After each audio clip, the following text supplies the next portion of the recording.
I'm a goofy ass 41-year-old kid. I mean, I think people should know that by now, right? I think that's, yeah, that's just me. I'm just a goofy. I get to play basketball. Like, they pay me to play basketball.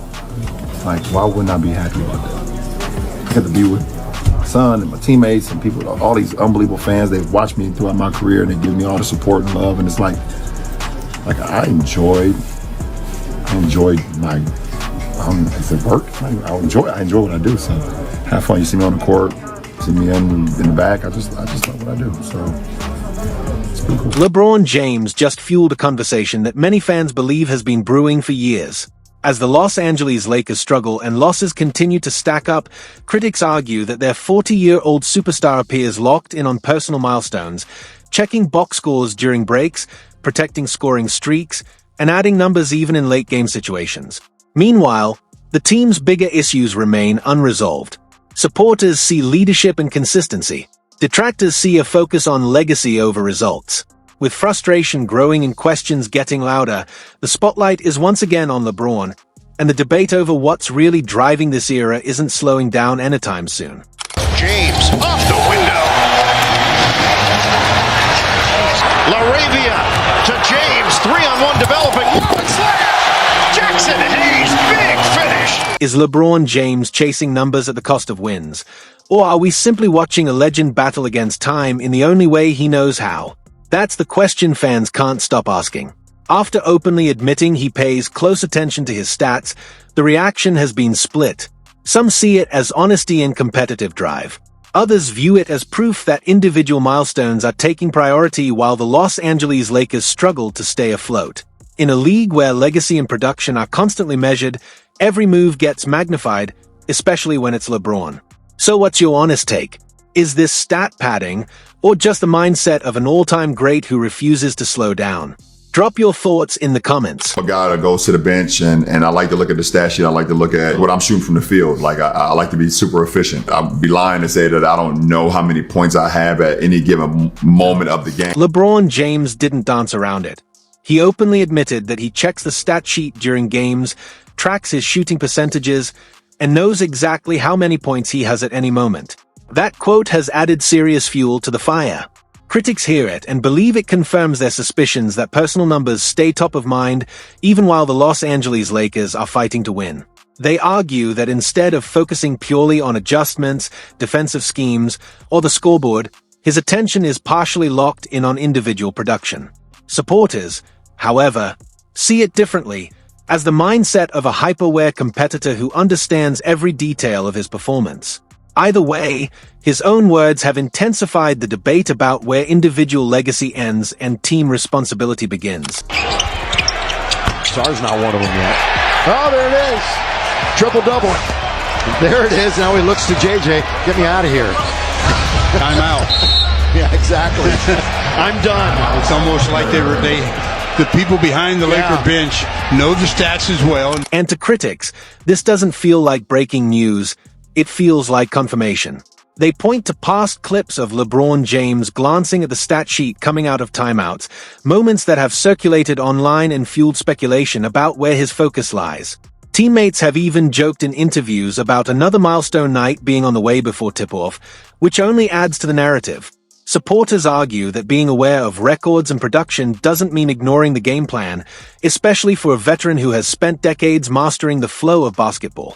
But detractors see a pattern, one they believe has followed him for years. Fair or not, those clips and comments continue to shape how people interpret his mindset on the floor. LeBron James is a fraud.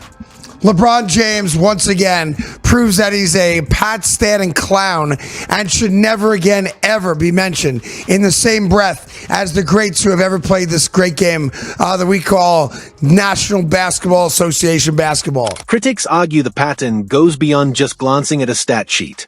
They point to moments where LeBron James appeared to avoid late quarter heaves that could hurt his shooting percentage, or instances where he released the ball after the buzzer so a miss wouldn't count, even on the biggest stages. Clips like those have circulated for years, shaping a narrative that personal efficiency sometimes stays top of mind. There were also reported halftime tensions during the 2016 finals, when then head coach Tyronn Lue emphasized defense and turnovers, reinforcing that stats alone don't guarantee impact. Supporters counter that superstars often know their numbers because they carry massive responsibility, and that awareness doesn't automatically mean selfishness. They also note that during his prime years, LeBron's production and two-way dominance were strong enough to outweigh any criticism about stat consciousness. The debate ultimately centers on perception. Is tracking performance part of elite preparation, or does it signal misplaced priorities?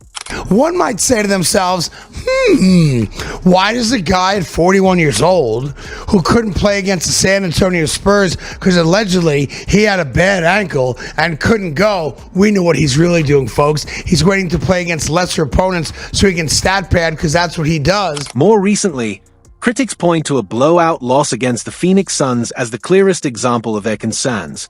With the Los Angeles Lakers trailing by a wide margin and the outcome essentially decided, many expected the starters to sit and regroup for the next game.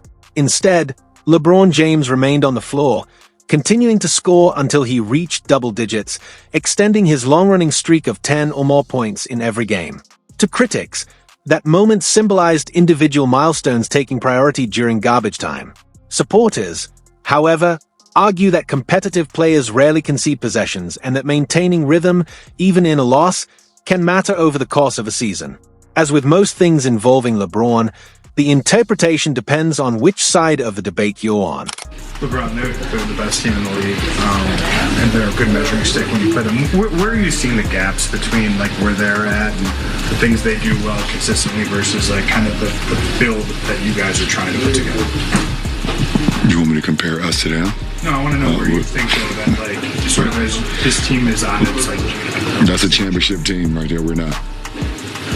So I don't understand. What are the biggest things you think that are keeping this team as right now? We can't sustain energy and effort for 48 minutes, and they can. That's why they won a championship. There's a thing, like if let's say we in the locker room. Let's say we in the locker room. We the others, right? And we hear Bron say that. I'm sitting there like, nigga, you the leader of this shit. Nigga, we can pull up how many clips? We playing 4-on-5. Am I wrong? That's fair.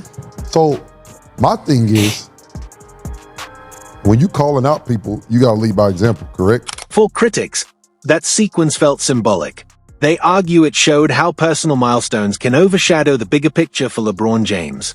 But the conversation doesn't stop at scoring streaks. The louder complaint now centers on defense, or what some believe is a lack of consistent effort on that end of the floor. Detractors claim his defensive impact has slipped significantly, pointing to advanced metrics and game film to argue he's no longer influencing possessions the way he once did.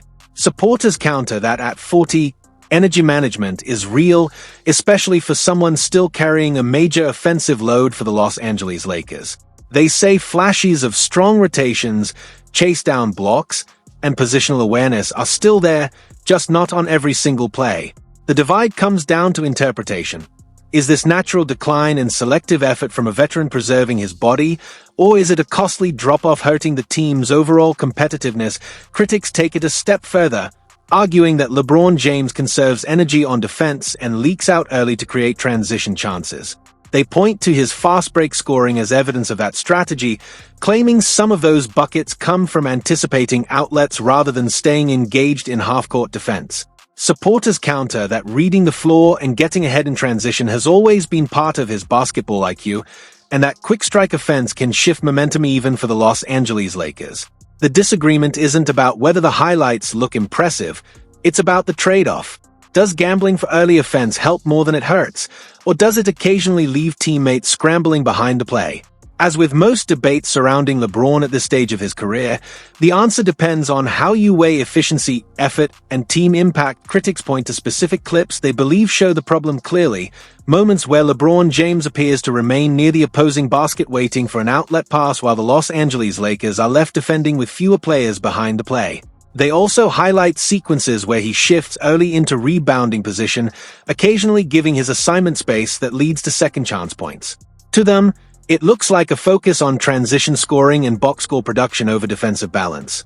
Supporters argue those snapshots don't always capture the full strategy or in-game communication. But the criticism remains the same. When defensive lapses and stat accumulation happen in the same possession, it fuels the perception that individual numbers are competing with team priorities. Critics argue that too many of LeBron James's in-game choices appear centered on maintaining production rather than maximizing team balance.